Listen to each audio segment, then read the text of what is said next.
আপনারা এই ভিডিওটি যারা দেখছেন তাদের মধ্যে অনেকজন এমন আছেন যারা ফুয়েল পাস অ্যাপটি রেজিস্ট্রেশন করতে চেষ্টা করেছেন, অ্যাপ ডাউনলোড করেছেন, রেজিস্ট্রেশন করতে চেষ্টা করেছেন, বাট এখনো করতে পারেননি। আবার এমন অনেকে আছে যারা এখনো ট্রাই করেন নাই। তো আশা করি এই ভিডিওটির মাধ্যমে আপনাদের সবার সমস্যার সমাধান হয়ে যাবে এবং আপনারা দ্রুত রেজিস্ট্রেশন করতে পারবেন খুব সহজ পদ্ধতিতে। তো যারা অলরেডি অ্যাপটি আপনারা ইনস্টল করেছেন তারা সর্বপ্রথম যে কাজটি করবেন, প্লে স্টোরে যাবেন, প্লে স্টোর থেকে দেখবেন অ্যাপটির আপডেট এসেছে কিনা। যদি আপডেট এসে থাকে তাহলে অবশ্যই অ্যাপটি আপডেট করে নেবেন। আপডেট না করলে কিন্তু কাজ করবে না, কারণ এই অ্যাপটিতে মাঝে কিছুটা ঝামেলা হয়েছিল, পরে তারা আপডেট দিয়ে সেটা ফিক্স করে দিয়েছে।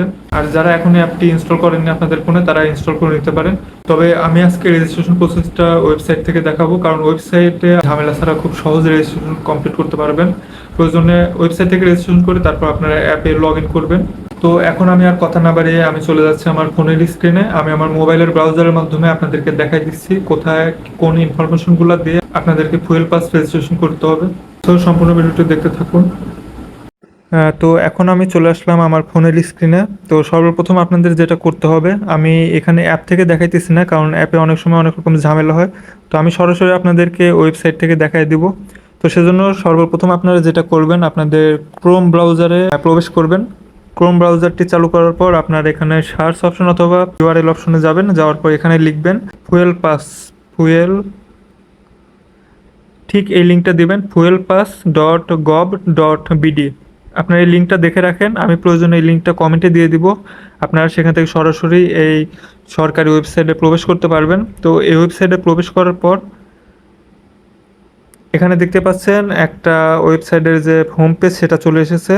এখানে সরাসরি প্রথমে যে জিনিসটা দেওয়া থাকবে সেটা হলো, এখানে দেখেন আপনার লগ ইন অপশনে আছে এখন। তো আপনি যেহেতু এখন পর্যন্ত রেজিস্ট্রেশন করেননি, সেহেতু আপনাকে উপরে দেখেন এখানে রেজিস্ট্রেশন লেখা আছে, এখানে আপনাকে ক্লিক করতে হবে। রেজিস্ট্রেশনে ক্লিক করার পর দেখেন এখানে একটা পেজ চলে আসলো, যেখানে আপনার তথ্য এবং ইনফরমেশন, যে সকল ইনফরমেশন চাই সেগুলো দিয়ে আপনাকে এখানে রেজিস্ট্রেশন করতে হবে। সেজন্য প্রথমে আপনাকে আপনার গাড়ির নম্বর সিলেক্ট করতে হবে, ঢাকা মেট্রো। তারপর এখানে আপনার গাড়ির যে সিরিয়াল, আপনার যদি 150 সিসির নিচের বাইক হয় তাহলে আপনি দিবেন এখানে হ। আর যদি আপনার 150 সিসির উপরের বাইক হয় বা 150 সিসির বাইক হয় তাহলে আপনি দিবেন এখান থেকে ল, ঢাকা মেট্রো ল। তো তারপর এখান থেকে ঢাকা মেট্রো ল, এটার নিচে আপনাকে দিতে হবে আপনার গাড়ির যে নাম্বার প্লেট, নাম্বার প্লেটের নাম্বার সেটা সেটা এখানে দেওয়ার পর তারপর এখানে দেখতে পাচ্ছেন নিচে চেসিস নম্বর দেওয়া আছে, যেটা শেষ 4 অক্ষর দিতে হবে আপনাকে। চেসিস নম্বরটা আপনারা মনে রাখতে আপনাদের গাড়ির কাগজের সাথে থাকে। শোরুম পেপার আপনাদের কাছে না থাকলে আপনারা গাড়ি রেজিস্ট্রেশন কার্ড থেকে আপনারা এটা সংগ্রহ করতে পারবেন, দেখবেন ওইখানে লেখা আছে। তো এখান থেকে চেসিস নাম্বারের লাস্টের যে 4টা অক্ষর সেটা এখানে দিবেন। তারপর দেখতে পাচ্ছেন এখানে লেখা আছে ইঞ্জিন নম্বর। ইঞ্জিন নম্বরে আপনাকে শেষের 4টা অক্ষরই দিতে হবে। এটাও আপনি আপনার যে গাড়ির রেজিস্ট্রেশন কার্ড, সেই কার্ড থেকে আপনারা এটা খুব সহজে পেয়ে যাবেন। তারপর এখানে সবচেয়ে ইম্পর্টেন্ট যে বিষয়, যেটা সবচেয়ে বড় ভুল, যেটা মানে বেশিরভাগ মানুষ করে থাকে, সেটা হলো এখানে দেখেন লেখা আছে উৎপাদনের বছর। এই উৎপাদনের বছরটা আপনাকে সঠিক দিতে হবে। এটা আপনাকে আগে জানতে হবে যে আপনার গাড়ির উৎপাদনের সালটা কত। ধরেন আপনি একটা বাইক কিনেছেন 2020 সালে, সেটার উৎপাদনের বছর কিন্তু 2017 হইতে পারে, 18 হইতে পারে।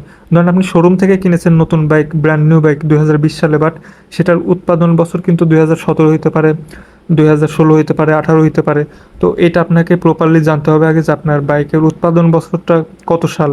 তো এটা যদি আপনি ধরেন 2020 সালে কিনেছেন অথবা 2019 সালে কিনেছেন, আপনি যদি এখানে 2019 সাল দেন সেটা নাও হতে পারে, কারণ আপনার বাইকের উৎপাদনের বছরের সাথে আপনার বাইকের কেনার বছরের আসলে কোনো সম্পর্ক নাই। তো এটা সম্পূর্ণ দুইটা ভিন্ন। তো এটা অবশ্যই আপনাকে প্রথমে জেনে নিতে হবে আপনার বাইকের উৎপাদন বছরটা কত সাল, সেই সালটা আপনারা এখান থেকে সিলেক্ট করে দিবেন।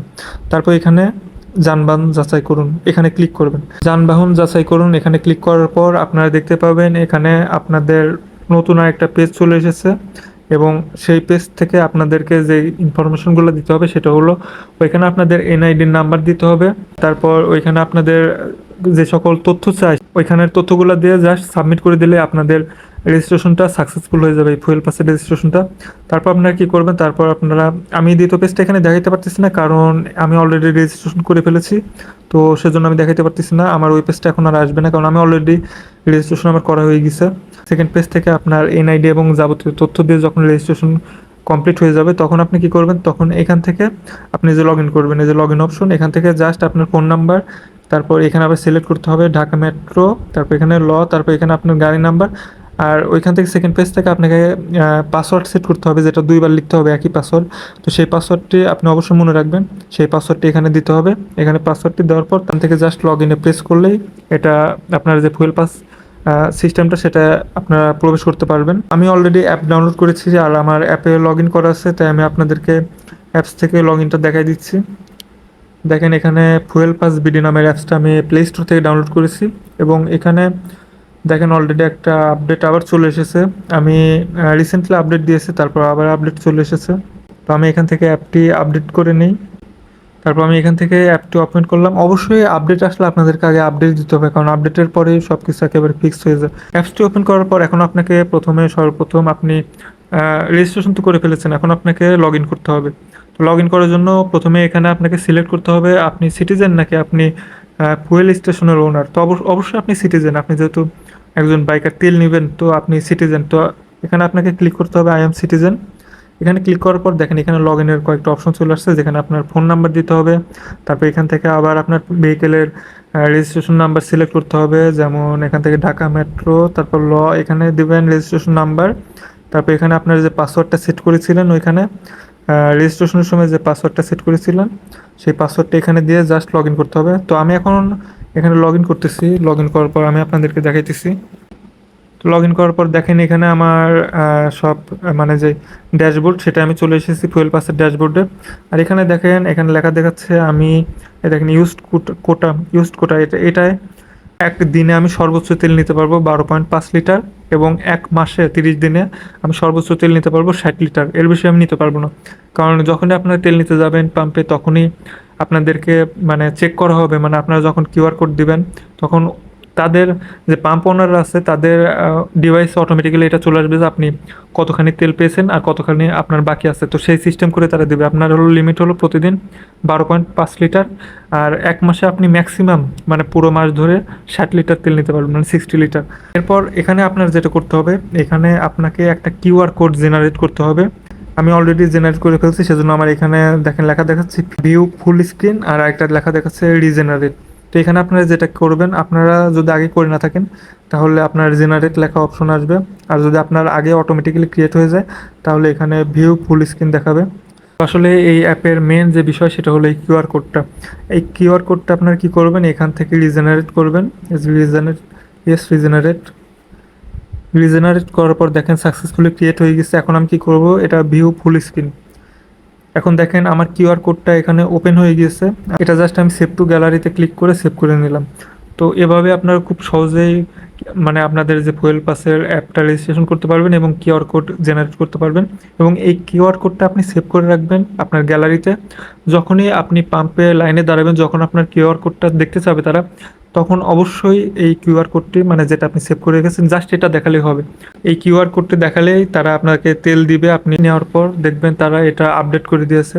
তখন আপনি আপনার অ্যাপে যে কোনো সময় আপনার অ্যাপের মধ্যে এসে আপনি যেখানে দেখতে পারবেন, ধরুন আজকে আপনি যদি 5 লিটার তেল নেন, এখানে 0/12.5 দেখাইতেছে।